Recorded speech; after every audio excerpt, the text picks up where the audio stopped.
You seen them play? No. I don't watch goodness. the Giants. Are you kidding me? Yeah, they're not I entertaining. don't like to watch crap on TV. So you're not watching the Cowboys either? I am not. Not this year. It is boycott, top 5 pick. Let's make it happen.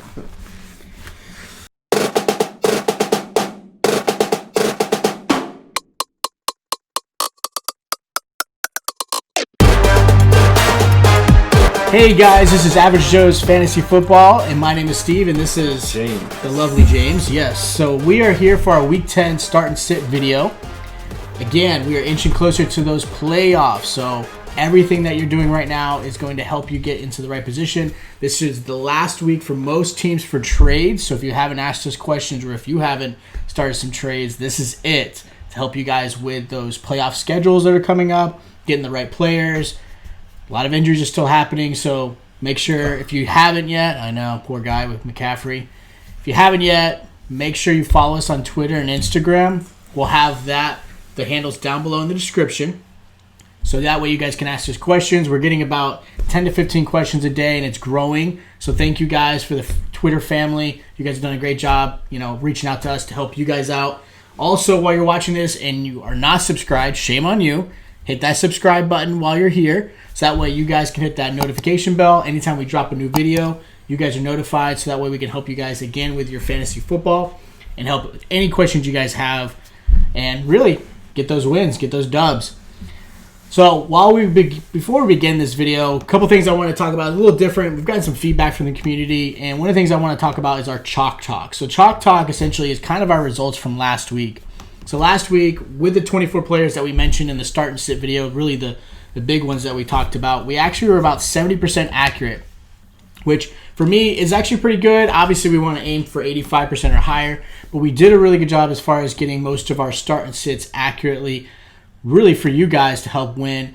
There were a couple notables, obviously, for some sits. Like, for example, we mentioned Jimmy Graham as a sit. He actually did a really great job putting up 17 points. We had Teddy Bridgewater, who out of nowhere came up with 29 points. So, again, there were a few misses that we had, but we were 70% accurate. We wanted to share that with you guys because we've had some people ask, and we want to make sure that you guys are getting the right stuff, and we want to be there for you guys and making sure that we're answering everything possible. Again, help you guys win. All right? So, on to the stud of the week. All right, so we already know who it is, okay? It's absolutely going to be Dalvin Cook. Yes, I've got him on my team. I'm sure everyone who does is thankful that you have him. He's been phenomenal. Over 200 rushing yards, 2 touchdowns. He put up 46 points in PPR, which was amazing. Pretty much without him, a lot of teams would probably be really struggling this week. So Dalvin Cook, again, thank you. I am absolutely right in that Dalvin Cook train. Yes, talk about you, big boy. So thank you so much. Now to our dud. All right, dud of the week is going to be James Conner. James Conner blew it, guys. 9 rushing attempts and 22 yards. No touchdowns. Horrible. Stinked it up. 3 points in our league.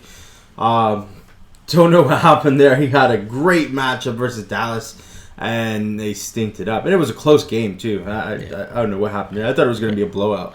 Yeah, I mean, we're talking Dallas. Dallas has played horrible on the defensive side. They actually did a really great job against Pittsburgh, but yeah, James Conner did not show up at all. He's a great dud, unfortunately, for the week. So yeah. All right, so we're gonna go into our first start of the week, which is gonna be for quarterbacks. So quarterbacks this week, we're gonna go with Lamar Jackson versus New England. I know New England's a decent defense, but they gave up ridiculous amount of points to Joe Flacco last week. They really struggled against Joe Flacco. With rushing and deep passes. Jackson should have a lift and go into that QB1 where he belongs, really. Then we're going to go with Drew Brees versus the Saints.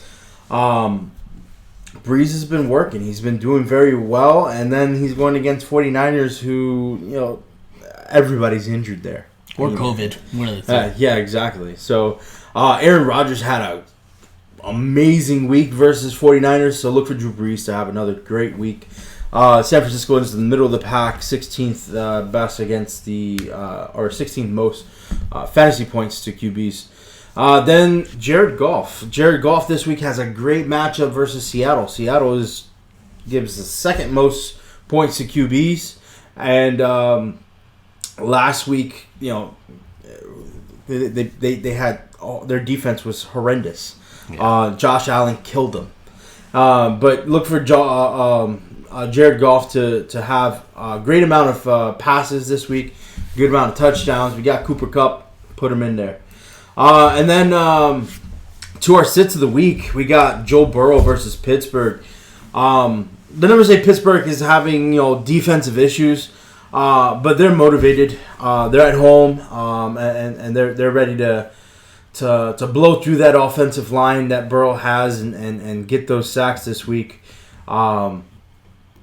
And then Minkah Fitzpatrick, he's a beast. He's gonna have some great. He's gonna give me a shutdown corner this week, I believe.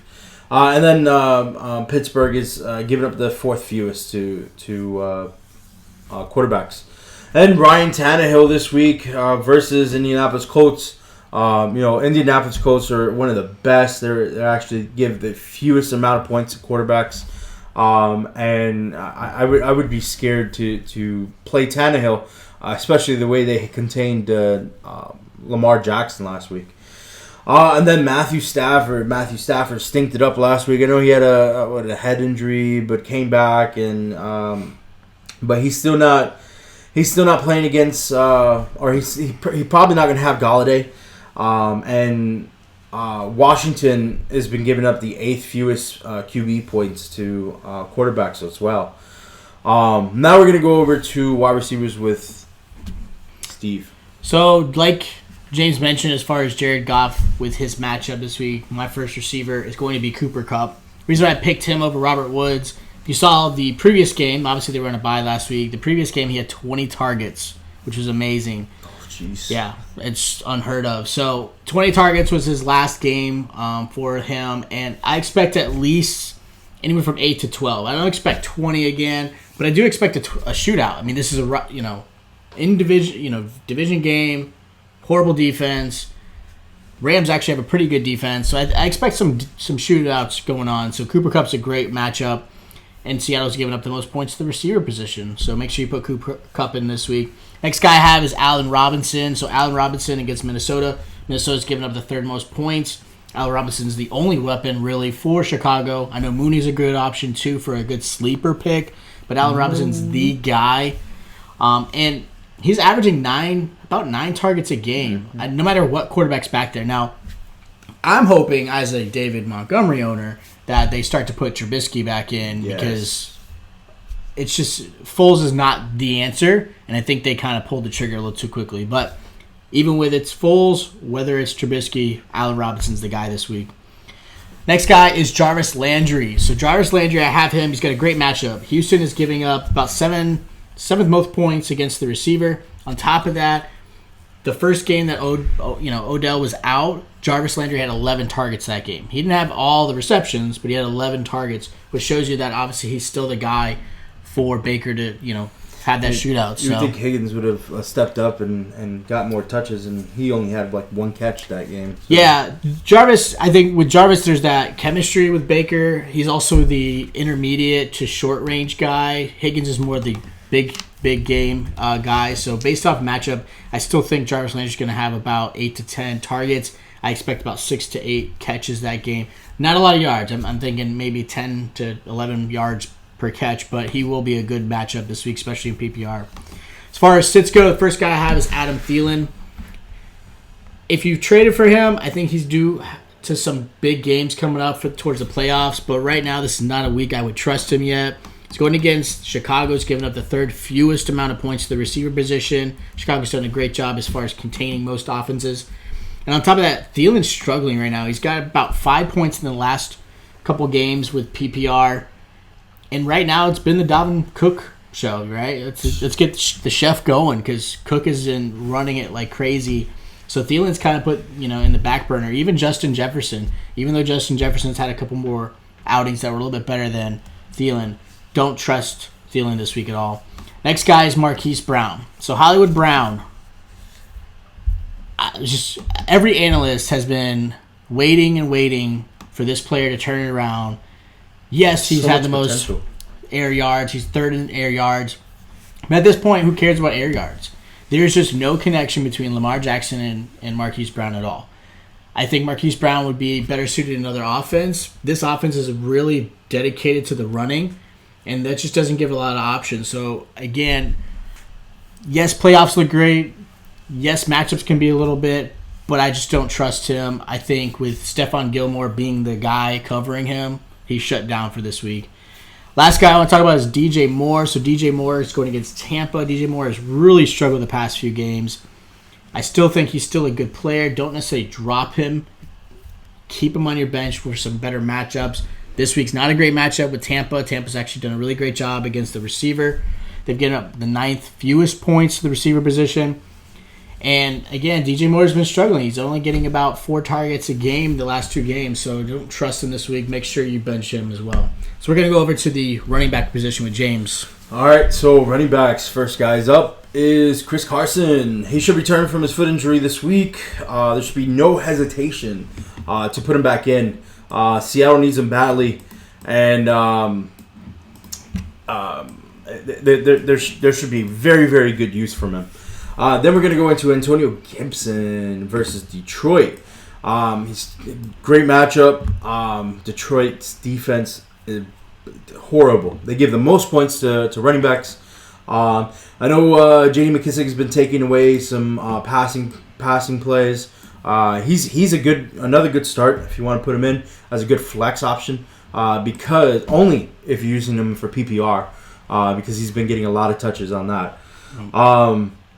Then DeAndre Swift, he's going against Washington, and Swift's volume has been going up and up and up. So he's definitely a good start versus Washington, especially if you got a PPR league.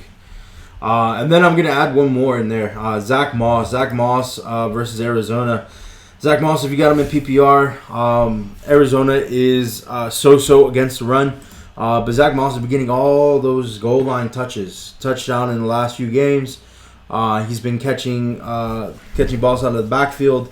He's definitely a good flex position or an RB2 if you need to put him in your lineup.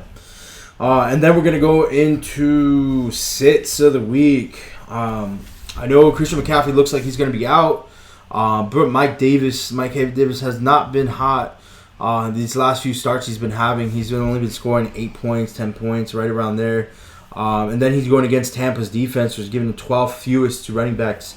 I mean, if you have to start him, I would start him. But if you got somebody else, those 4 that I mentioned up there, even a Singletary to put in I would be hesitant to put Mike Davis in there because of those facts. And then Tampa's defense is pretty good.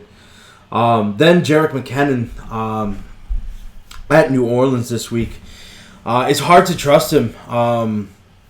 Or Hasties at the moment, and he's become touchdown dependent, and 49ers offense is pretty bad with all those injuries, and then New Orleans is fifth fewest points to running backs. So sit him. Melvin Gordon this week. Philip Lindsay's been taking over. Philip Lindsay, if you have him, start him. But I would bench Gordon versus Las Vegas. He's not a start for me, guys. And then now we're going to go over to tight ends with Steve. All right, so the first start is Evan Ingram. Thank you for showing up last week. Every time I talk about you, you decide not to show up. So don't talk about him. The one time I root for a Giants player, typical. I'd skip him. I do have Evan Ingram. Okay, so Evan Ingram is a great start this week against Philly. Philly's given up the 4th most points to the tight end position. He did well against them a couple weeks ago, so I expect that to continue. He had a lot of targets that week, and he's been averaging over double digits in PPR in the last 3 games. So make sure you start Evan Ingram. Next guy, I'm going to talk about Eric Ebron. For the rest of the season. This guy is a great pickup. He's still available. In our waiver wire, he's available about 40% of the league. So if you haven't picked him up or checked out our waiver wire video, please do. Eric Ingram, just like Evan Ingram, Ebron's averaged over double digits last 3 games. So weird. He's got a great matchup this week against Cincinnati. Cincinnati's given up the 2nd most points to the tight end position. So again, another start for Eric Ebron this week. Last guy I want to talk about is Irv Smith Jr. So Irv Smith Jr., I guess in this one is a little bit of a, high risk, high reward type of player. He had 2 touchdowns last week, which is what helped him have a great stat because he only had 2 catches. But I do expect him to actually do really well. He's going against Chicago, and I know Chicago's done a really great job against offenses, but they've actually given up the 10th most points to the tight end position. That's the one spot on this defense that kind of struggles is against the tight end. Kyle Rudolph's kind of been negated. He's kind of been the blocking tight end. So Irv Smith's a big play guy, and he's a lot more of the red zone target. Hopefully not taking away from Dalvin Cook, but he is the red zone target. So make sure you put Irv Smith in your lineup, especially with obviously bye weeks like a Kelsey being out. So make sure you got him.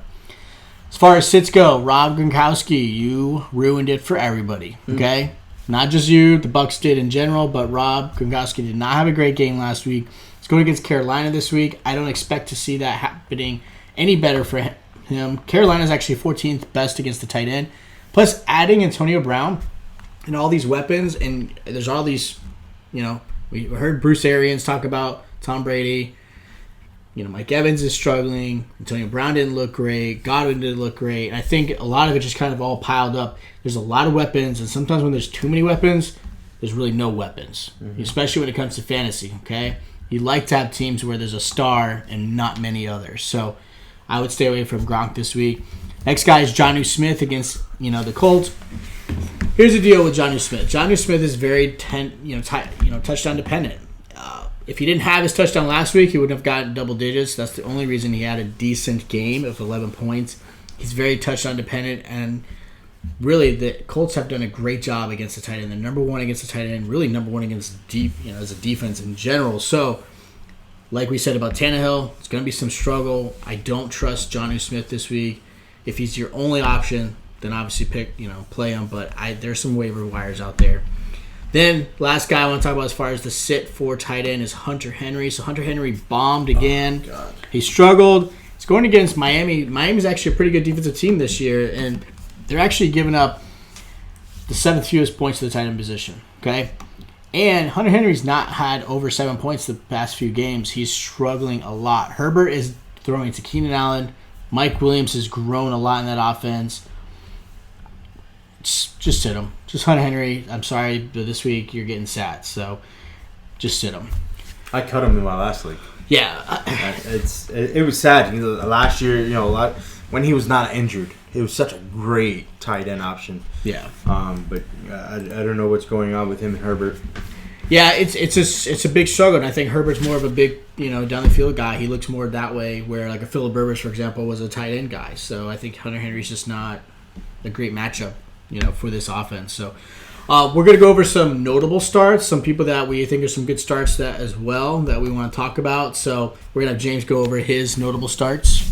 So my notable starts are going to start off with quarterbacks. So when we do these notable starts, we're just going to go list off the players that we like. We're not going to go too much into details. But Justin Herbert is going against Miami. Miami's defense, I'm just going to talk about him because Miami's defense has actually been doing very well at home.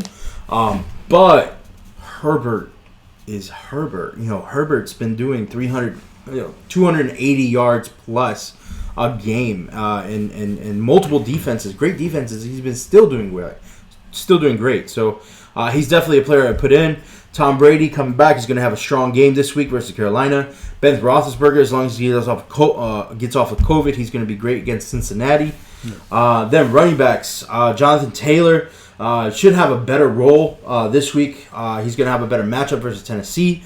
They're going to be running the ball better and passing out from the backfield. So Wayne Gallman versus Philly. Wayne Gallman's been getting a lot of goal line touches. Great pick. Phillip Lindsay, like I said, mentioned up above. Sit Gordon, put in Lindsay. Now we're going to go to Steve with his picks. Yeah, so my notable starts for wide receiver, I've got Devontae Parker. He's really the only option with Preston Williams going out, and he got targeted a lot from Tua, so Devontae Parker's a great one. Brandon Cooks. I didn't put Will Fuller. I put Brandon Cooks because Will Fuller's going to get the best corner. Brandon Cooks had a great game last week as well. Then I got Tyler Lockett. DK Metcalf's going to get Ramsey. Tyler Lockett, this is his week, so make sure you start him. As far as tight ends go, I've got Austin Hooper. He's got a great matchup. He's back from his injury, so Hooper's a great one. Robert Tonyan for the Green Bay Packers. Another great matchup for him. Feel comfortable starting him. I hope so. Yeah, and then last guy is TJ Hawkinson. TJ Hawkinson should be in your lineup every single week, but again, I like to make sure he's mentioned because he is a forgotten tight end. He's a great start this week.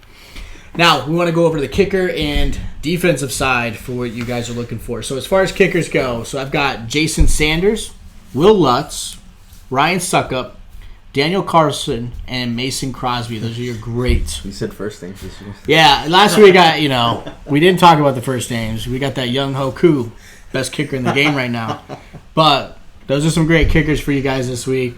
As far as defensive goes, I've got the Eagles against the Giants, obviously. You got Packers, you've got the Saints, Vikings, and then the Steelers. So these are your best matchup as far as defensive teams go. Make sure if they're out there, grab them. If they're not, then obviously hit us up on Twitter and Instagram. We can help you guys answer those questions for you guys. So I want to thank you guys for watching our Week 10 Start Sit video. Again, Week 10, we are getting there, guys. We're creeping up on those playoffs. So again, hit that subscription button. If you haven't yet, make sure you hit it. Also, if you like this video and like what we've given you guys, make sure you hit that thumbs up, hit that like button for us. Hit that, Twitter, Instagram link down below. Make sure you follow us so you can ask us questions right in real time so we can answer anything you guys have. Continue to spread our videos. Continue to spread the community love that you guys have given us. We are 2 subscribers away from hitting our goal of a 100. Okay, we're creeping up. We'll get to that 100. That way we can continue to give you guys some great content. And I want to thank you guys for the love. Have a good one.